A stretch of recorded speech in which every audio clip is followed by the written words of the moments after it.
आप सभी को रेमो का नमस्कार। ट्रिग्नोमेट्री के इस लेसन में आपका हार्दिक स्वागत है। चलिए शुरुआत करते हैं और क्वेश्चंस को डिस्कस करते हैं। तो देखिए क्वेश्चन कह रहा है कि अगर आपका sec square theta plus tan square theta 7/12 है तो sec to the power 4 theta minus tan to the power 4 theta क्या होगा। ये अलजेब्रा का क्वेश्चन है एक्चुअली। कैसे, देखो यहाँ पर अगर मैं इसको बोल दूँ लेट्स से a और b, सेक स्क्वायर थीटा को a बोल दिया, tan स्क्वायर थीटा को b बोल दिया, तो जरा इसको ध्यान से देखो ये क्या है। ये आपका हो जाएगा simply a square minus B square, और a square minus B square को आप क्या लिख सकते हो, a plus B into A minus B. ठीक है, a plus B into A minus B. और आपका a प्लस बी जो है ना, a प्लस बी जो है वो आपको प्रोवाइडेड है। वो आपको कितना प्रोवाइडेड है, दैट इज इक्वल टू 7/12। अब a माइनस बी के बारे में सोचना है। अब आप सोच रहे हो कि a माइनस बी क्या है। अच्छा बताओ, ये आपको पता है कि नहीं कि sec square theta minus tan square theta is equal to 1 होता है। यस, तो ये छोटा सा ट्रिग्नोमेट्री का ज्ञान आपको चाहिए कि सेक स्क्वायर थीटा और tan स्क्वायर थीटा का डिफरेंस 1 होता है। तो ये a माइनस बी कितना हो जाएगा, 1। तो a square minus B square आपका a प्लस बी के ही बराबर होगा। ठीक है, that's what you need to understand. ये कई तरह के क्वेश्चन इस तरह से बन जाते हैं, कोसेक कॉट लेके बना सकते हैं क्वेश्चन। तो आप इस फॉर्मेट पे ध्यान रखो। a प्लस बी क्या था आपका 7/12, तो ये भी 7/12 भी रहेगा, कोई अंतर नहीं आया। कुल मिला के बात ये हो गई कि सेक की पावर 4 थीटा माइनस tan की पावर 4 थीटा जो है that will be equal to sec square theta minus tan square theta into sec square theta plus tan square theta. ये बन रहा है, यहाँ पर ये वैल्यू आपकी 1 है तो ये वैल्यू और ये बराबर हो गए। और ये वैल्यू आपको क्वेश्चन में दिया है 7/12, इसलिए 7/12 करेक्ट आंसर हो गया। बहुत ही आसान है, कुछ भी मुश्किल इसमें नहीं है। देखिए इसमें कह रहा है आपको न्यूमेरिकल वैल्यू बतानी है 1/cos theta plus 1/cot theta into 1/cos theta minus 1/cot theta, और बताना है कि इसकी न्यूमेरिकल वैल्यू क्या होने वाली है। तो कुछ भी नहीं करना है आपको सिंपल सा क्या करना है, सिंप्लीफिकेशन करना है।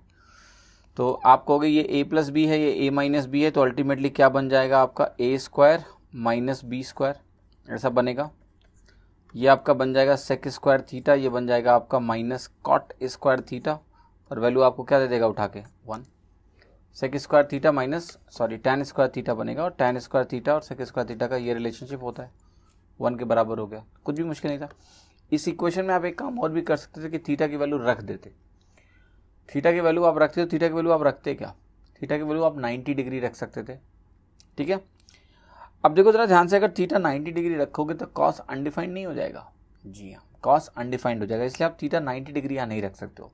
तो क्या आप थीटा को 0 डिग्री रख सकते हो, नहीं, वहाँ क्या होगा 0 पे कॉट 0 अनडिफाइंड होता है। तो अगर यहाँ आपको कुछ थीटा रख के ट्राई करना है तो it can be theta is equal to 45 degree, 30 degree, 60 degree. 45 degree थोड़ा आसान है क्योंकि ये आपका बना देगा 1/√2, है ना। कॉस थीटा 1/√2 बनेगा, तो ये अल्टीमेटली टोटल √2 बन जाएगा। 1/√2 रखोगे ना cos theta, plus 1 into √2 minus 1।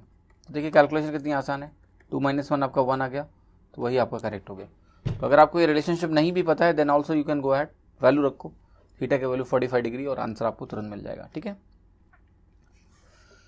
अब देखिए क्वेश्चन कर रहा है sec theta plus tan theta upon sec theta minus tan theta 5/3 के बराबर है। तो आपको बताना है साइन थीटा क्या होगा, what is the value of sine theta.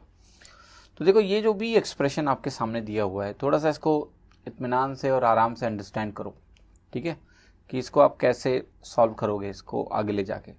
देखो पहली चीज़ तो आपको समझ रही है, यहाँ सेक प्लस tan है, यहाँ सेक माइनस tan है। इसको मैं थोड़ा एल्जेब्रा से अगर रिलेट करूँगा तो ये x प्लस वाई है अपॉन x माइनस वाई है, और ये आपको कुछ भी दिया हुआ है, लेट से a/b दिया हुआ है। तो हमेशा ध्यान रखिएगा जब भी आपको इस तरह से एक्सप्रेशन दिया जाएगा और आप इसको कंपोनेंडो डिविडेंडो लगा के x/y बनाओगे, ठीक है, तो x/y जब भी आप बनाओगे तो ये कुछ नहीं होता है, ये a plus B upon a minus B हो जाता है। That's what you need to understand. तो यानी आपको कोई भी टर्म दिया हो, यहाँ सेक tan है, कुछ और भी हो सकता है, तो न्यूमरेटर में सेक tan प्लस में, डिनोमिनेटर में माइनस में, और ऊपर वो वैल्यू 5/3 आपको दी हुई है, राइट। तो कुछ भी मुश्किल नहीं है, मुझे अगर x/y निकालना है यहाँ से सीधे, यानी मेरे कहने का मतलब है कि अगर मैं sec theta upon tan theta निकालने में इंटरेस्टेड हूँ यहाँ से, तो ये 5 + 3 8 बनेगा, और 5 - 3 आपका 2 होता है, यानी 4 बनेगा। जब ये निकल गया तो आप कहोगे सेक थीटा क्या होता है 1/cos थीटा, और ये वैल्यू क्या होती है आपकी 1/sin theta, sin theta upon cos theta, cos cancel होगा। तो यहाँ से आपका 1/sin थीटा 4 है, तो sin थीटा आपका 1/4 आ जाएगा, 1/4। कुछ भी इतना मुश्किल नहीं होता है, बस सही से चीज़ें आ जाएं तो फिर आसानी से हो जाएगा। तो यहाँ पर ये कॉम्पोनेंट डिविडेंडो का इस्तेमाल जो है तेज़ी से करना आपके लिए ही फायदेमंद होगा। ठीक है, मान लिया आप यहाँ से ये भी ध्यान रखो कि अगर आपको सीधे यहाँ पर y बाई एक्स निकालना होता तो क्या करते। देखो y बाई एक्स निकालना भी कोई बहुत चमत्कार वाली चीज़ नहीं है। y बाई एक्स अगर हमें निकालना है तो I will simply take it the reciprocal, a minus B upon a plus B होना चाहिए। यानी अगर मैं इंटरेस्टेड हूँ दिस अपॉन दिस निकालने में, ठीक है, यानी second term by first term, that simple, difference of both upon sum of both, 1/4 सीधा आपको निकल जाता। tan theta upon sec theta sine theta होता है, दैट इज 1/4 यहाँ से आ जाता आपको, 2/8 इज 1/4। ठीक है, अब ये क्वेश्चन कह रहा है कि 1 plus sine alpha into 1 plus sign beta into 1 plus sign gamma, आपका 1 माइनस साइन अल्फा, प्रोडक्ट दोनों ये आपस में बराबर हैं, ये दोनों आपस में बराबर हैं, तो यही किसके बराबर है, और सिंप्लीफाइड फॉर्मेट चाहिए। तो आप जरा एक बार बताओ कि ये जो पहला टर्म है, ये जो पहला टर्म आपको दिया हुआ है, मैं इसको थोड़ा सा हाईलाइट करता हूँ ग्रीन कलर से। ठीक है, इस टर्म को मैं थोड़ी देर के लिए आपके सामने क्या बोल दूँ, लेट्स से मैंने कहा कि ये टर्म मेरा है x, और ये जो आपका सेकेंड टर्म है ये भी इसी के बराबर है, तो ये भी x ही होगा। इन दोनों का प्रोडक्ट ले लो, x इंटू एक्स बनेगा, ये क्या हो जाएगा 1 plus sine alpha into 1 minus sine alpha, आपका हो गया 1 माइनस साइन स्क्वायर अल्फा, ये लिख दिया। 1 plus sign beta into 1 minus sign beta, आपका क्या हो गया 1 माइनस साइन स्क्वायर बीटा हो गया। 1 plus sign gamma 1 minus sign gamma, आपका प्रोडक्ट क्या हो गया 1 माइनस साइन स्क्वायर गामा। तो इसको अगर आप सिंप्लीफाई करोगे तो ये आपका बनेगा cos square alpha into cos square beta into cos square gamma. अगर आपको x निकालना है तो स्क्वायर रूट लोगे, तो स्क्वायर रूट लोगे तो आप प्लस माइनस लिख दो, cos alpha cos beta cos gamma. ठीक है, so cos alpha cos beta cos gamma किस ऑप्शन में आ रहा है आपका, वो ऑप्शन आपका आ रहा है ए ऑप्शन। ठीक है सर, ए ऑप्शन आपका करेक्ट हो गया। तो इसमें आपको मुश्किलात नहीं होनी चाहिए। अब देखिए एक तरीका और भी था इस क्वेश्चन को करने का, ये तो ट्रेडिशनल प्रोसेस है, एक नॉन ट्रेडिशनल प्रोसेस बताता हूँ। आप अगर अल्फ़ा बीटा गामा तीनों को अगर ज़ीरो ले लो तो क्या ये दोनों आपस में बराबर हो गए कि नहीं हो गए, बिल्कुल हो गए। आप हो गए अल्फ़ा बीटा गामा, अगर तीनों को मैंने ज़ीरो ले लिया है तो ये 1 इंटू 1 इंटू 1 बन जाएगा 1, 1 इंटू 1 इंटू 1 इंटू 1 1 बराबर है। यानी अल्फ़ा बीटा गामा जब तीनों ज़ीरो हैं तो दोनों वैल्यूज़ 1 के बराबर हैं, यानी मुझे ऑप्शन भी 1 देना चाहिए। अब देखो हर ऑप्शन में ना साइन के टर्म मौजूद हैं सिवाय पहले ऑप्शन के।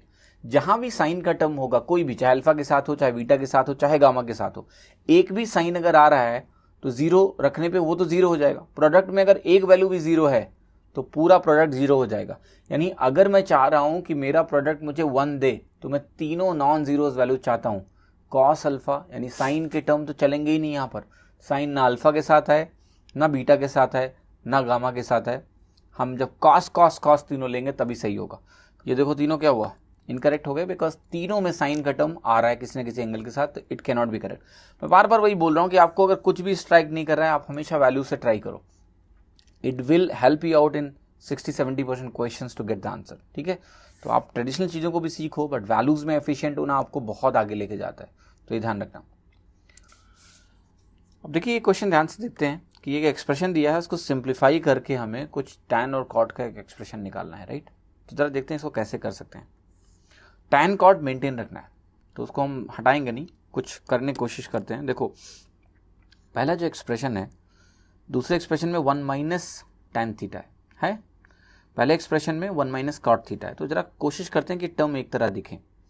तो आप कहोगे cot थीटा को अगर आप 1/tan थीटा लिखते हो और उसको सिंप्लीफाई करोगे तो ये बनेगा tan थीटा माइनस 1, और वो tan थीटा ऊपर जाएगा तो ये बनाएगा tan square theta. Second part में देखो ये क्या बनेगा, यही रहेगा cot थीटा अपॉन, यहाँ पर आपको 1 माइनस tan थीटा ही रखना है, हम इसको कंबाइन करेंगे। आप कहोगे अब अगर मैं 1 माइनस tan थीटा को एक साथ ऐसे कर दूँ, 1 माइनस tan थीटा नीचे रहने दूँ, न्यूमरेटर को ध्यान से देखना आप क्या हो जाएगा। न्यूमरेटर आपका हो जाएगा माइनस tan स्क्वायर थीटा, क्योंकि मैंने इसको 1 माइनस tan थीटा लिखा है, प्लस cot थीटा, ऐसा बना। अब जरा ध्यान से देखो कि जो ये cot थीटा है इसको मैं फिर से 1/tan थीटा लिखने जा रहा हूँ। अगर मैं इस cot थीटा को 1/tan थीटा लिखता हूँ तो फिर देखो कहानी क्या होने वाली है। 1/tan थीटा लिखते ही ये बन जाएगा 1 माइनस tan क्यूब थीटा, और एक वही 1/tan थीटा वाला बाहर आ जाएगा क्योंकि मैंने इसको 1/tan थीटा लिखा है। नीचे आपका यही रहेगा 1 माइनस tan थीटा। अब देखो इंटरेस्टिंगली ऊपर वाले को फैक्टराइज करो आप। अगर ऊपर वाले को आपने फैक्टराइज किया तो ये बनेगा 1/tan थीटा इंटू ये 1 माइनस tan थीटा, ऊपर नीचे कैंसिल होगा, यहाँ क्या बचेगा 1 plus a cube minus b cube क्या होता है आपका a cube minus b cube आपका होता है a minus b into a square plus b square plus a b, ये होता है आपका। तो 1 plus tan square theta plus tan theta आपको यहाँ मिलने वाला है। अब जब आप इसको खोलोगे, ओपन करोगे, तो ये तो आपको दे देगा 1 अपॉन tan थीटा, आपको दे देगा cot theta. tan theta upon tan theta आपको देगा 1 plus tan theta, tan square theta upon tan theta is tan theta plus cot theta, which is given in option D. तो option D आपका यहाँ पर सही हो गया, right. That is how you can get simplify and gate the answer. पर आपका question होगा कि क्या इसको हम किसी और तरीके से ट्राई कर सकते हैं? येस यू कैन, वैल्यूज रख सकते हो, बट वैल्यूज रखने में थोड़ा सा सावधानी बरतनी है। थीटा 45 डिग्री आप नहीं रख सकते हो। थीटा 45 डिग्री पे देखो क्या होगा, 1 माइनस 1 बन जाएगा, डिनोमिनेटर अनडिफाइंड हो जाएगा। आप डिनोमिनेटर को अनडिफाइंड नहीं बना सकते। क्वेश्चन आपका डिफाइन होना चाहिए सर। तो क्वेश्चन अगर डिफाइन होना चाहिए तो you can not assume theta is equal to 45 degree. ये एक पहली चीज आपको समझनी है। Theta is equal to 45 degree हम नहीं ले सकते। तो क्या थीटा को 0 ले सकते हैं? नहीं, कॉट अनडिफाइंड हो जाएगा। थीटा 90 ले सकते हैं? tan अनडिफाइंड हो जाएगा। नहीं, ना 0 ले सकते हैं, ना 90 ले सकते हैं, ना 45 ले सकते हैं। Then I can choose 30 degree, है ना, कोई ऑब्जेक्शन नहीं होना चाहिए। 30 डिग्री लेके ट्राई करो। अगर आप 30 डिग्री लेके ट्राई करते हो, 30 डिग्री लोगे तो आप कहोगे tan थीटा हो जाएगा आपका 1/√3 upon 1 minus √3 plus √3 upon 1 minus 1/√3, ऐसा बनेगा, बिल्कुल बनेगा। फिर आप कहोगे अगर इसको सिंप्लीफाई करेंगे हम तो बहुत आसानी से देखना, यहाँ से √3 ऊपर उठ के चला जाएगा। ये बन रहा है 1 अपॉन √3 इंटू 1 माइनस √3, वहाँ √3 ऊपर गया तो 3 अपॉन √3 माइनस 1 बना है, ठीक है, कुछ ऐसा बन रहा है। अब अगर आप √3 इंटू 1 माइनस √3 को कॉमन लोगे तो यहाँ तो 1 आ जाएगा और यहाँ आपका आ जाएगा -3√3। That is what you will get. कुछ ऐसा मिल रहा है आपको, क्लियर। इस तरह की वैल्यू आपको मिलती हुई दिखेगी। आप और फर्दर सिंप्लीफाई करके लिखना चाहें तो 3√3 minus 1 divided by √3 into √3 minus 1 आपको मिला, ये वैल्यू आपको मिली। फिर फर्दर रेशनलाइज करोगे तो कोई वैल्यू मिलेगी, फिर आपको मैच करना पड़ेगा कि किस पर्टिकुलर ऑप्शन से मेरी वैल्यू मैच कर रही है ना। थोड़ा सा लंबा लग रहा है बट ऐसा भी नहीं है कि बहुत मुश्किल है, क्योंकि देखो यहाँ पर आपकी वैल्यू आपको दिखनी चाहिए। मैं आपको जो दिखा रहा हूँ उसको बहुत ध्यान से अगर समझोगे ना तो मुश्किल नहीं होगी, सवाल का आंसर आपका आ ही जाएगा। एक बात मुझे आप ये बता दो कि अगर आप थीटा की वैल्यू 30 डिग्री एज्यूम करो, मैं आपको कुछ ऑप्शंस दिखा रहा हूँ जो आपको दिख जाएगा कि सही नहीं है। कैसे? देखो यहाँ पर एक बात मुझे बताओ कि ये 1/√3 है, यहाँ पर आपका 1 माइनस √3 है, तो क्या ये नेगेटिव है? आप कहोगे यस ये नेगेटिव है, इसमें कोई शंका नहीं है, पहला टर्म नेगेटिव है। अगर थीटा को 30 डिग्री आपने लिया तो 30 डिग्री cos 30, डिनोमिनेटर नेगेटिव है तो ओवरऑल नेगेटिव है। दूसरे टर्म को अगर आप ध्यान से देखोगे तो वह है 3 अपॉन √3 माइनस 1, ये टर्म बिल्कुल पॉजिटिव है और वो भी कितना है 3 अपॉन, अगर आप ध्यान से देखो √3 इज 1.7 माइनस 1 0.7, अगर आप 0.7 से डिवाइड करते हो 3 को तो अप्रॉक्सीमेटली आपको एक वैल्यू 4 के आसपास मिल रही है। यस, तो सेकेंड टर्म मुझे लगभग 4 के आसपास वैल्यू दे रहा है, इसमें कोई शंका नहीं है। I am very much clear about it. फिर देखो यहाँ पर इस टर्म को भी जरा इवेल्युएट कर लेते हैं कि नेगेटिव में था तो क्या था। आप कहोगे ये था 1 अपॉन 1.7 था और इंटू यहाँ पर 1 माइनस √3 था, माइनस बाहर निकाल लो तो ये वैल्यू आपकी 0.7 के आसपास है। तो 0.7 है तो आप कहोगे 1 अपॉन, अगर मैं इसको 0.7 से मल्टीप्लाई कर दूँ तो 0.7 से मल्टीप्लाई करने के बाद आपकी जो वैल्यू आएगी 17 इंटू 7। 17 इंटू 7 के बारे में आप सोचोगे तो आप कहोगे लगभग ये 1.19 आ रही है। मतलब कुल मिला के ये वैल्यू 1 से छोटी है बट कोई बहुत ज़्यादा छोटी नहीं है, 1 अपॉन 1.2 के आसपास है, लगभग 0.8 कह लो, ये -0.8 हो गया। आपको अब ये समझ में आ रहा होगा कि 4 सेकेंड टर्म है, 4 माइनस 0.8 अगर करते हैं तो अप्रॉक्स आई एम 3.2। तो अब देखते हैं जरा किस ऑप्शन में ये वैल्यू मुझे मिलने वाली है, राइट। देखो tan थीटा cot थीटा सब में लिखा हुआ है। tan 30 आपको पता है 1/√3 है, सो 1/√3 इज 1 अपॉन 1.7 अप्रॉक्स, राइट। तो क्या मैं इसको बोल दूं कि 0.6 के आसपास है तो आपको शंका नहीं होनी चाहिए। cot 30 इज 1.7 है ना, √3, तो ये 1.7 है आपका, ये 0.6 है और ये 1 है। आपको चाहिए 3.2, 4 माइनस 0.8 3.2 चाहिए। 3.2 देखो यहाँ मिल रहा है आपको, लगभग दिख रहा है, यस 2.3 और 1 3.3 अप्रॉक्स। बाकी जगह तो बहुत बड़ा घोटाला है भाई, यहाँ देखो दोनों माइनस हो गए, 1 में कम हो गया, ये तो हो ही नहीं सकता। मैं तो 3.2 खोज रहा हूँ, आप कहोगे ये भी मुझे मालूम है, देखो कि cot थीटा tan थीटा से बड़ा है तो ये भी 1 से कम हो गया, ये भी नहीं हो सकता। यहाँ पर देखो cot थीटा आपका 1.7 है और 0.6 आपने माइनस कर दिया तो 1.1 प्लस 1 तो 2.1 हुआ, ये भी नहीं हो सकता। What is answer? D option. मैंने यही बोला कि आपको अगर सिंप्लीफिकेशन, देखिए एग्जाम में कई बार स्ट्राइक नहीं करता है कि चीज़ों को कैसे सिंप्लीफाई करें, तो अपनी वैल्यूज़ के साथ खड़े रहो और इसमें एफिशिएंसी लेके आओ।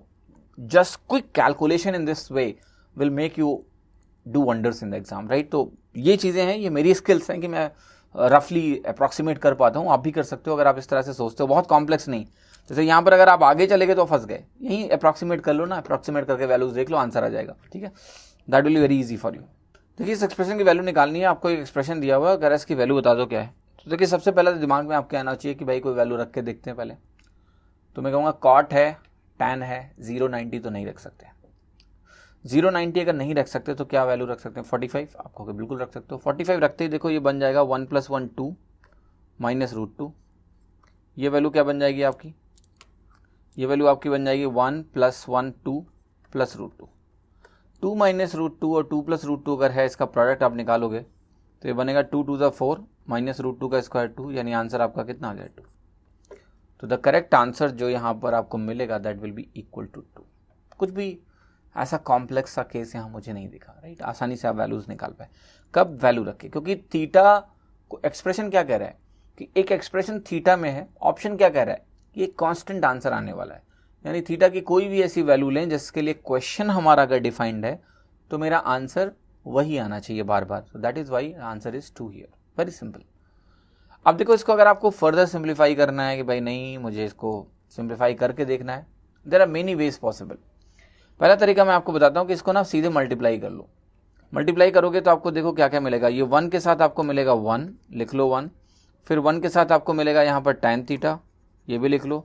1 के साथ आपको क्या मिलेगा, sec थीटा, ये भी लिख लो। फिर आप कहोगे cot थीटा है, तो cot थीटा यहाँ 1 के साथ क्या देगा आपको, ये भी देगा आपको cot theta. cot theta tan theta के साथ मिलके तो 1 दे देगा। और cot को जब आप sec से मल्टीप्लाई करोगे तो ये cos कैंसिल हो जाएगा और आपको मिलेगा cosec थीटा। ये ध्यान रखना आप, cot इंटू सेक क्या होता है cosec, क्योंकि cos upon sine 1 upon cos, ये हो गया। फिर माइनस cosec थीटा आपको मिलेगा, cosec को 1 से मल्टीप्लाई किया। cosec इंटू tan करोगे तो sec थीटा मिलता है, कैसे भाई, 1 upon sine sine upon cos। सो ये हो गया आपका sec थीटा। और cosec को जब आपने sec से मल्टीप्लाई किया, राइट, तो इसको ऐसे लिखा रहने दो, माइनस लिख दो cosec theta into sec theta. कुछ इतनी वैल्यूज मैंने यहाँ पर आपके सामने लिखी। अब जरा देखो क्या क्या हो रहा है, cosec कैंसिल हुआ, sec आपका sec से कैंसिल हुआ, इतनी वैल्यूज तो कैंसिल हुई। अब जो आपके पास एक्सप्रेशन है वो बहुत ध्यान से देखना, आपके पास एक्सप्रेशन है 2, ये मैंने यहाँ पर लिख दिया है। साथ ही साथ आपके पास जो एक्सप्रेशन है वो है tan theta plus cot theta, tan theta plus cot theta. और यहाँ पर देखो क्या है, sec theta into cosec theta. Alright, अब मुझे देखना है कि ये क्या मिलेगा भाई, तो आप कहोगे इसको मैं लिख सकता हूँ sine upon cos, cos upon sine, और ये भी 1 अपॉन साइन कॉस है, साइन इंटू कॉस बन जाएगा। तो ये हो जाएगा साइन थीटा कॉस थीटा नीचे आ जाएगा, और यहाँ देखो क्या बचेगा, sine square theta plus cos square theta, और ये बचेगा -1, क्योंकि ये मैंने लिख लिया ना 1 upon sine theta 1 upon cos theta करके, तो ये हो गया। क्या ये वैल्यू आपकी 1 होती है, यस। क्या ये 1 - 1 0 हो जाएगा, यस। तो क्या बचेगा आपका 2। तो ये तरीका है, और भी तरीके जो आपको समझ में आते हो कि कर सकते हैं कर लो, ठीक है। But these are the standard cases, alright. यहाँ पर वैल्यूज रख के आंसर अगर इतना जल्दी आ रहा है तो ना तो इनको रटने की ज़रूरत है आपको, ना ही पैनिक होने की ज़रूरत है। आपको अगर लिखना है तो लिख लो, this is a standard result now, right, कि 1 + cot theta minus cosec theta into 1 + tan theta plus sec theta आपको क्या देगा, 2 देगा। Getting my point. तो ट्रेडिशनल प्रोसेस ये है। अब बाकी आप भी सोचते रहो कि क्या ट्रेडिशनल लगा सकते हो, वैल्यू रख के तो तुरंत आंसर आ ही गया था। देखो एक दिया आपका साइन ए अपॉन 1 + cos ए प्लस साइन ए अपॉन 1 - cos ए। ए आपका 0 से 90 के बीच में है, तो कह रहा है कि ये किसके बराबर होगा, that's what you need to tell. There are many ways possible, traditional तरीका संभव है। कैसे करेंगे ट्रेडिशनली, आप कहोगे 1 + cos ए 1 - cos ए, एलसीएम लेंगे तो ये बनेगा 1 - cos स्क्वायर ए।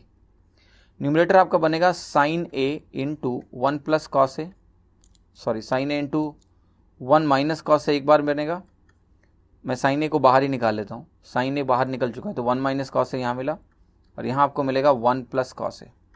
जब आप ऐसा करोगे तो ये cos ए कैंसिल होगा, और ये क्या मिलेगा 2 sin ए अपॉन 1 - cos स्क्वायर ए क्या होता है आपका साइन स्क्वायर ए। साइन ए और साइन स्क्वायर ए कैंसिल हो गया, बना 2 अपॉन साइन ए, और 2 अपॉन साइन ए को क्या बोलते हो आप, 2 cosec ए। तो ऑप्शन क्या हो गया A. One way of doing the question, एक तरीका है, ठीक है, ट्रेडिशनली, जो कि बहुत आसान है। यहाँ पर इट्स नथिंग कॉम्प्लेक्स। एनीवेज, अब जरा एक बात बताओ मुझे, थोड़ा सा सोचते हैं इस सवाल के बारे में।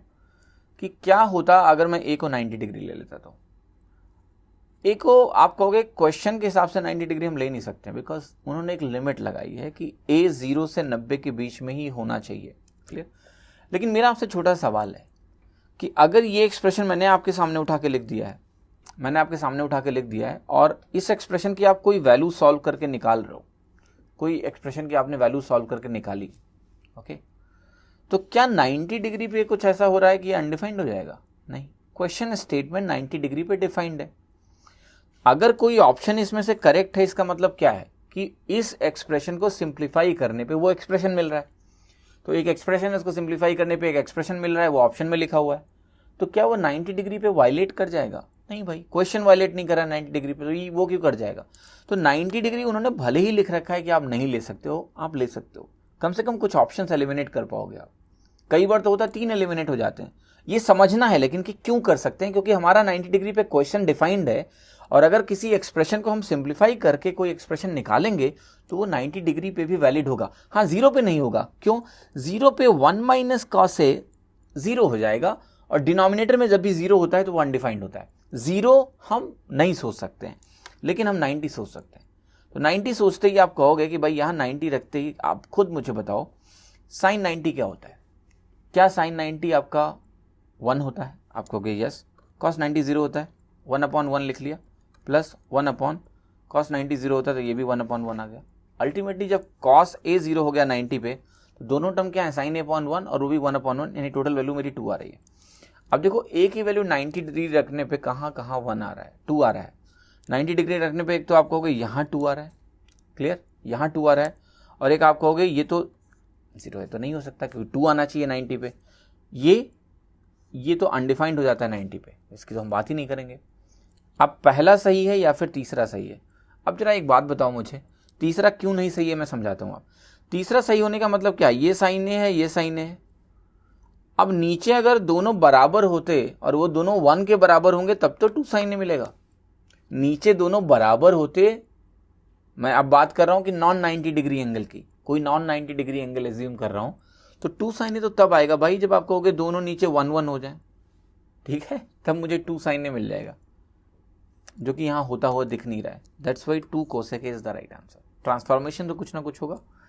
तो ये भी एक तरीका है जो मैंने आपको बताया। या फिर आप एक काम और कर सकते हो कि 45 डिग्री रख के चेक कर लो, 45 डिग्री रख के आप चेक कर लो, लेकिन 45 डिग्री में भी धोखा होगा आपके साथ, क्योंकि कोसेक ए सेक एक ही वैल्यू देते हैं, आप समझ नहीं पाओगे कौन सा वाला आया। तो बेटर है कि आप 30 डिग्री रख के फिर ट्राई करो। Take A is equal to 30 degree और चेक करो, सिंप्लीफाई करो, आपको वही वैल्यू मिलेगी जो करेक्ट ऑप्शन होगा, क्योंकि 30 डिग्री पे सारे ऑप्शंस डिफरेंट आएंगे। तो वैल्यू भी रखना है तो मैं आपको मल्टीपल डायमेंशंस बता रहा हूँ कि किस तरीके से आप वैल्यू रख के देख सकते हो। ट्रेडिशनली भी ये क्वेश्चन बहुत छोटा था, 2 स्टेप जाके आंसर मिल गया तुरंत ही।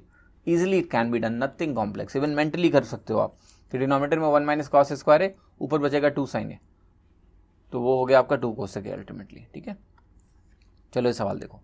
Sine theta plus sine square theta 1 है, तो पूछ रहा है cos square theta plus cos की पावर 4 थीटा क्या होगा। इस क्वेश्चन के बाद आप इस स्टेटमेंट को स्टैंडर्ड स्टेटमेंट की तरह ट्रीट करोगे। देखो, sine theta plus sine square theta अगर 1 है तो क्या मैं कह सकता हूँ कि sine theta cos square theta के बराबर है? यस, क्योंकि आप खुद देखो sine square theta 1 minus sine square theta is cos square theta. अब जहाँ जहाँ कॉस स्क्वायर थीटा है वहाँ आप क्या लिख सकते हो? Sine theta, cos square theta हो गया साइन थीटा, कॉस की पावर 4 थीटा इसका स्क्वायर जो कि हो गया साइन स्क्वायर थीटा। ये टर्म क्या हो गया? 1। यानी जब भी sine theta plus sine square theta 1 होगा तो cos square theta plus cos की पावर 4 थीटा भी क्या होगा? 1 ही होगा। ये स्टैंडर्ड स्टेटमेंट की तरह आगे यूज करना है आपको, राइट, कि सॉल्व ना करना पड़े, देखना ना पड़े, हो जाए। ठीक है, वेरी वेरी सिंपल क्वेश्चन। अब देखिए क्वेश्चन क्या कर रहा है, tan थीटा की वैल्यू आपको दी है sine alpha minus cos alpha upon sine alpha plus cos alpha, और आपको बताना क्या है? Sine alpha plus cos alpha की वैल्यू। इंटरेस्टिंग क्वेश्चन है। देखो ध्यान से, यहाँ से पहले अगर आप कंपोनेंडो डिविडेंडो लगाते हो, ये tan थीटा अपॉन 1 है, तो आपको पहले तो यहाँ पर मिलेगा दिस प्लस दिस करो आप, तो आपको मिलेगा साइन अल्फा, वो भी ट्वाइस, फिर दिस माइनस दिस करो आप, तो आपको मिलेगा ट्वाइस ऑफ कॉस अल्फा। वहाँ भी यही कर रहा हूँ, 1 plus tan theta upon 1 minus tan theta, ये मिला। तो क्या आपको tan अल्फा मिल गया? tan अल्फा क्या मिला आपको? 1 plus tan theta upon 1 minus tan theta. अब देखो जो मैं अब करूँगा ना, घबराना मत, डर मत जाना कि ये क्या कर रहे हैं। मैंने कहा कि ये एंगल आपका अल्फा है, तो tan अल्फा अगर आपका समथिंग अपॉन समथिंग है तो ये आपका हो गया 1 प्लस tan थीटा, ये आपका हो गया 1 माइनस tan थीटा। यही तो हो गया tan alpha is equal to this upon this, 90 degree है, तो ये निकाल सकता हूँ मैं, this square plus this square बनेगा, करो स्क्वायर, तो यहाँ बनेगा 1 प्लस tan स्क्वायर थीटा, यहाँ भी 1 प्लस tan स्क्वायर थीटा, ये दोनों जोड़ेंगे तो ये हो जाएगा 2 into 1 plus tan square theta. जो बाकी का टर्म है 2 tan थीटा माइनस प्लस में आएंगे, कैंसिल हो गए। ये जो टर्म है इसमें ये टर्म आपका होता है sec square theta. Sec square theta को अगर बाहर लाओगे तो ये अल्टीमेटली जो ये बनेगा हाइपोटेन्यूस वो होगा √2 सेक थीटा। जैसे ही आपने ये लिख लिया ना, अब आपका क्वेश्चन में कोई दम नहीं बचा। कैसे, देखो ध्यान से, आपको निकालना क्या है, sine alpha plus cos alpha.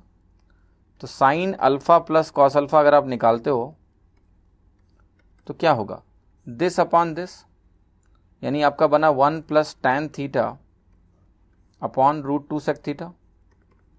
दूसरे में क्या बनेगा, कॉस अल्फा में 1 minus tan theta upon √2 sec theta. देखो ये टर्म कैंसिल होगा, अल्टीमेटली बचेगा आपके पास 2 अपॉन √2 सेक थीटा, और 2 अपॉन √2 सेक थीटा क्या होगा, सिंपल सा देखो आप, सेक थीटा कॉस होता है, ये √2 कॉस थीटा बन गया, √2 कॉस थीटा, बी ऑप्शन। तो इंटरेस्टिंग क्वेश्चन है, मतलब आपको कॉम्प्लेक्स लगेगा बट है नहीं, it's a very very simple question if you do it in A right manner, जो मैंने आपको दिखाया। तो थोड़ा सा हमेशा ध्यान रखना कि जब भी कोई ट्रिग्नोमेट्रिक रेशियोज हैं, sine alpha, cos alpha, tan theta, इनको आप हमेशा राइट एंगल ट्राइंगल से भी रिलेट करते चला करो। अगर आप राइट एंगल ट्राइंगल से इनको रिलेट कर करके चलोगे ना, आपको कभी दिक्कत नहीं आएगी, you will be able to figure out the answers pretty much faster. आसानी से आपके आंसर निकलेंगे और डिफ़िकल्टीज आपको नहीं आएंगी, आप आसानी से इन सवालों को कर पाओगे, राइट। ठीक है, देखिए और भी इस क्वेश्चन को करने के बहुत तरीके हैं, पॉसिबल हैं। जैसे मैं आपको एक एग्जांपल दे रहा हूँ, उसके थ्रू भी आप बढ़ सकते थे। सो देखिए मैं आपको जो बताने जा रहा हूँ उसको बहुत अच्छे से समझना कि एक राइट एंगल ट्राइंगल एज्यूम कर लो आप, 3 4 5 3 4 5 हमने एज्यूम किया क्योंकि वहाँ में साइन अल्फा कॉस अल्फा सब पता है, तो आपको पता है कि आपका आंसर क्या हो गया यहाँ पर 7/5। Sign alpha plus cos alpha जो पूछ रहे हैं वो 7/5 हो गया। अब जरा देखो tan थीटा क्या हुआ आपका, tan थीटा आपका हुआ sine alpha minus cos alpha, sine alpha minus cos alpha 1/5, ये हो गया 7/5 यानी 1/7। अब अगर tan थीटा आपका 1/7 है तो ये 1 हुआ, ये 7 हुआ, ये कितना हुआ √50। √50 को आप क्या बोल सकते हो, आप अगर 25 से बाहर आ जाएगा 5√2 बनेगा, राइट, 5√2। अब जरा आप मुझे बताओ कि कौन सा ऑप्शन आपका करेक्ट है। अगर आपको ये देखना है तो आपको करना क्या है, आपको सिर्फ यही देखना है आपका कि कौन सा ऑप्शन आपको, क्योंकि जो पूछा गया वो 7/5 चाहिए मुझे, कौन सा ऑप्शन मुझे 7/5 चाहिए। 7 के साथ आपको दिखेगा कि 7 अगर मैं थीटा के टर्म में देखूं तो कॉस थीटा में ही 7 आएगा, तो मुझे कॉस थीटा वाले टर्म चाहिए पहली बात तो मैं कॉस थीटा निकालूंगा, और कॉस थीटा देखो यहाँ से कितना आ गया 7/5√2। 7/5√2 अगर आया है और मुझे पता है मुझे 7/5 चाहिए, तो मुझे इसको √2 से मल्टीप्लाई करना है, बस √2 से मल्टीप्लाई करना है, तो क्या आंसर हो गया √2 कॉस थीटा। तो देखो ऐसा है कि मैं बार बार यही बोलता हूँ कि जब वैल्यूज़ की बात आती है रखने की, तो कई लोगों की अंडरस्टैंडिंग बहुत हॉलो होती है। इस तरह के सवालों में तो उन्हें समझ ही नहीं आता कि रखें तो क्या रखें। अगर आप यहाँ थीटा को √3 रखोगे तो फालतू में कॉम्प्लेक्सिटी बढ़ाओगे अपनी, ठीक है। थीटा को आप √3 रखो, tan थीटा को 60 रख लो, 30 रख लो, 45 अगर आप रखने गए कि थीटा को 45 रखेंगे तो क्या होगा, वो भी रख के ट्राई करो जरा। अगर आप थीटा को 45 डिग्री करोगे तो इशू पता है क्या आ जाएगा, इशू ये आ जाएगा कि 2 ऑप्शन सेम हो जाएंगे, तो वो चलेगा नहीं काम, और 2 आसान है, रखने का कोई फायदा ही नहीं है। तो जब साइन कॉस 2 ऑप्शन में दिए हुए हैं तो मैं ना तो थीटा 0 ले सकता हूँ, ना 45 ले सकता हूँ, ना 90 ले सकता हूँ, वो 2 ऑप्शन सेम दे देंगे। बेहतर है कि ये 3 4 5 ट्राइंगल यूज़ करो, और कुछ दम नहीं है क्वेश्चन में, फटाक से। कितना टाइम लग रहा है आपको, 7/5 बोल दिया आपने, यहाँ tan थीटा निकल गया आपका, वो √50 बन गया, 5√2 बन गया, फिर क्या बचना है, √2 से मल्टीप्लाई करना है, आंसर आ जाएगा बी ऑप्शन। इतना आसान है सब कुछ, ठीक है। अब देखिए यहाँ पर क्या किया कि tan स्क्वायर थीटा की वैल्यू दी है, कह रहा है एक टर्म दिया हुआ उसकी वैल्यू पूछ रहा है आपसे, sec theta plus tan cube theta plus cosec theta. इस टर्म को ध्यान से देखना क्या दिया हुआ है, sec theta plus tan cube theta into cosec theta, alright. अब मुझे क्या करना है, मुझे इसको सॉल्व करना है सिंपली, और क्या करना है, ठीक है। तो कैसे सॉल्व करें, देखो आपको एक चीज़ दी हुई है क्वेश्चन में कि जो tan स्क्वायर थीटा है वो 1 माइनस ई स्क्वायर के बराबर है। तो जो बाकी का एक्सप्रेशन आपके सामने लिखा हुआ है उसको हमें कैलकुलेट करना है। देखो जरा tan क्यूब थीटा जो है, क्या मैं इसको अगर ऐसे लिखूँ tan square theta into tan theta into cosec theta, तो आपको कोई तकलीफ है, नहीं होनी चाहिए, there should not be any problem, है ना, आसानी से दिख रहा है, ठीक है। लेकिन tan theta into cosec theta क्या होता है, क्या होता है, ये 1 साइन अपॉन कॉस है, 1 अपॉन साइन है, एक्चुअली में ये सेक थीटा होता है। tan को कोसेक से मल्टीप्लाई किया तो सेक मिलता है, कॉट को सेक से किया तो कोसेक मिलता है, ये सेक थीटा हुआ तो आपका सेक थीटा कॉमन हो गया, सेक थीटा कॉमन होते ही बचा क्या 1 plus tan square theta, 1 plus tan square theta आप क्या बोलते हो, 1 प्लस tan स्क्वायर थीटा क्या होता है, ये भी आपका सेक स्क्वायर थीटा ही होता है, क्लियर। सेक थीटा कॉमन लेके एक और सेक स्क्वायर थीटा आपको अंदर मिल गया, क्लियर। एनीवेज अब जरा ध्यान से समझो इसको, यहाँ से ये जो वैल्यू आपकी मिली सेक स्क्वायर थीटा, तो अल्टीमेटली मुझे मिला sec cube theta, sec cube theta मिल गया। सेक क्यूब थीटा को आप ऐसे भी लिख सकते हो sec square theta into power में 3/2, सेक स्क्वायर थीटा यहाँ से निकल जाएगा, 1 प्लस tan स्क्वायर थीटा है तो वो 2 माइनस ई स्क्वायर की पावर 3/2 हो गया, 2 माइनस ई स्क्वायर की पावर 3/2 कहाँ दिया हुआ है, ऑप्शन डी सही हो गया। क्वेश्चन में कुछ भी नहीं था, नथिंग कॉम्प्लेक्स, आपको बस सेक के फॉर्म में अगर आपने पूरा कन्वर्ट कर लिया तो इस क्वेश्चन में क्या ही तकलीफ है, नो प्रॉब्लम एट ऑल, है ना, बहुत ही आसान है, आसानी से आपका आंसर आ जाएगा। देखिए क्वेश्चन को करने का एक तरीका और भी हो सकता है, आप क्या करो ना, आपकी कोशिश ये होनी चाहिए कि देखो ई को 0 लेने का फ़ायदा नहीं है, क्योंकि फिर दो ऑप्शन मैच कर जाएंगे। जैसे ई को आपने 0 लिया, मतलब थीटा 45 बनाना चाहते हो आप, ई को 0 लोगे तो ए और डी ऑप्शन एक ही हो जाएंगे, प्लस माइनस में फ़र्क नहीं रह जाता ना अगर 0 हो गया तो that does not make much sense. पर आप थीटा की किसी और वैल्यू के लिए ज़रूर ट्राई कर सकते हो। आपने कहा कि मैं थीटा को ना थोड़ा सा 30 डिग्री के लिए ट्राई करना चाहता हूँ या 60 डिग्री लेट से ट्राई करना चाहता हूँ, ये पॉसिबल है, ठीक है। कैसे पॉसिबल है, आप कहोगे थीटा अगर 30 डिग्री होता है तो मुझे पता है कि tan square theta will be 3, और tan स्क्वायर थीटा अगर 3 है आपका, tan स्क्वायर थीटा अगर आपको 3 लाना है तो क्या ये 1 माइनस समथिंग करने से आएगा, बोलो ज़रा, नहीं आएगा, क्योंकि ई स्क्वायर की वैल्यू निगेटिव तो हो नहीं सकती। तो आप तुरंत ही यहाँ पर अटक जाओगे कि थीटा 60 डिग्री भी लेने से काम नहीं बन रहा है, तो आप कहोगे थीटा को फिर 30 डिग्री लेना पड़ेगा। 30 अगर लेंगे तो आप कहोगे ये 1/3 है, मैं कहूँगा है, और ये फिर 1 माइनस 2/3 बनाना पड़ेगा मुझे, 1/3 बन जाएगा, तो ये वैल्यू आपकी ई स्क्वायर की वैल्यू हो गई, ये ई स्क्वायर हो गया 2/3। अब जरा देखो बाकी जो वैल्यूज़ हैं क्या है, अगर आपने थीटा को 30 डिग्री लिया तो सेक 30 क्या होगा, सेक 30 आपका हो जाएगा 2/√3, होगा या नहीं होगा, yes. Plus tan cube theta है, tan आपने देख लिया कि tan थीटा की वैल्यू 1/√3 हो गई, tan क्यूब थीटा निकाला आपने तो 1/3√3 बनाई है। देन आया आपका कोसेक थीटा, कोसेक थीटा यहाँ पर क्या हो जाएगा आपका 2, कोसेक 32 होता है। तो इतना कुछ करने के बाद आप खुद देख रहे हो कि 3√3 अगर आप नीचे कॉमन ले लो तो ये तो बन रहा है आपका 6 + 2 यानी 8/3√3 आपका फाइनल वैल्यू बन रहा है, 8/3√3, that's what you are getting. देखना है कि यही वैल्यू किस ऑप्शन में आएगी, 8/3√3 कहाँ आएगा। तो आप कहोगे कि चेक करते हैं, सब में देखो 2 + ई स्क्वायर या 2 - ई स्क्वायर है, यही है ना सारे ऑप्शन में, और आपको निकालना है 8/3√3, क्लियर। तो जरा 2 + ई स्क्वायर या 2 - ई स्क्वायर कैलकुलेट करने की कोशिश करो। ई की वैल्यू आपको ई स्क्वायर की वैल्यू 2/3 दी है, तो अगर मैं 2 + ई स्क्वायर निकालता हूँ तो 2 + ई स्क्वायर आपका 2 + 2/3 हो गया, 2 + 2/3 कितना हो गया, 8/3 हो गया। अब 8/3 अगर एक वैल्यू दे रहा है और 2 - ई स्क्वायर किया मैंने तो 2 - 2/3 किया, तो ये वैल्यू कितनी हो गई आपकी 4/3 हो गई। अब देखो आप पहले ऑप्शन में जाओगे, इसका आप 3/2 पावर करोगे। 3/2 का मतलब क्या है, 3/2 का मतलब है कि आप एक तो स्क्वायर रूट लोगे फिर क्यूब करोगे, तो यहाँ स्क्वायर रूट लेके क्यूब करने में क्या होगा आप खुद देखो, एक √2 का टर्म भी आ जाएगा जो कि नहीं चाहिए मुझे √2 के टर्म नहीं चाहिए, आपको खुद पता है। आपका जो आंसर है वो आपके √3 के टर्म तो दे सकता है, √2 का टर्म आंसर नहीं दे सकता है, तो ये 2 + ई स्क्वायर वाले आंसर कैंसिल हो गए। 2 - ई स्क्वायर में देखो अगर रूट लेते हो ना, पावर में अगर 1/2 किया या 3/2 किया आपको पता है, right, there will be a term 4 की पावर 1/2 का तो रोल ही नहीं है, क्योंकि वो आपको 4 की पावर 1/2 2 दे देगा। अब ट्राई करो कि कौन सा ऑप्शन करेक्ट है आपका। आपको चाहिए यहाँ पर √3 और वो भी 3√3। सो अगर आपको 3√3 चाहिए तो बेसिकली आपको लग रहा है ना कि स्क्वायर रूट लेके स्क्वायर रूट ले लूँ, फिर मैं इसका क्या करूँ, क्यूब कर दूँ। अगर स्क्वायर रूट लेके आप क्यूब करोगे 3 का तो √3 बनेगा, और √3 का क्यूब आपको 3√3 देगा। तो देखो इस पूरे का अगर आप स्क्वायर रूट लेके क्यूब करोगे तो आपको 8/3√3 मिल जाएगा, विच इज़ डी ऑप्शन। तो ये हो गया ऑप्शन चेकिंग, राइट। ऑल्दो अभी आपको कॉम्प्लेक्स लग रहा होगा क्योंकि मैं पहली बार बता रहा हूँ इस तरीके का, कुछ ऐसे सवालों में आपने ऑप्शन कभी चेक किया ही नहीं होगा, कम्बरसम लग रहा होगा, कॉम्प्लेक्स लग रहा होगा, पर कुछ भी ऐसा नहीं है सर। थोड़ा सा हिम्मत दिखाओगे तो सब हो जाएगा, प्रैक्टिस की ज़रूरत है ना। तो उम्मीद करता हूँ कि इस लेसन से आपको बहुत कुछ सीखने को मिला होगा। Thank you, have a great time.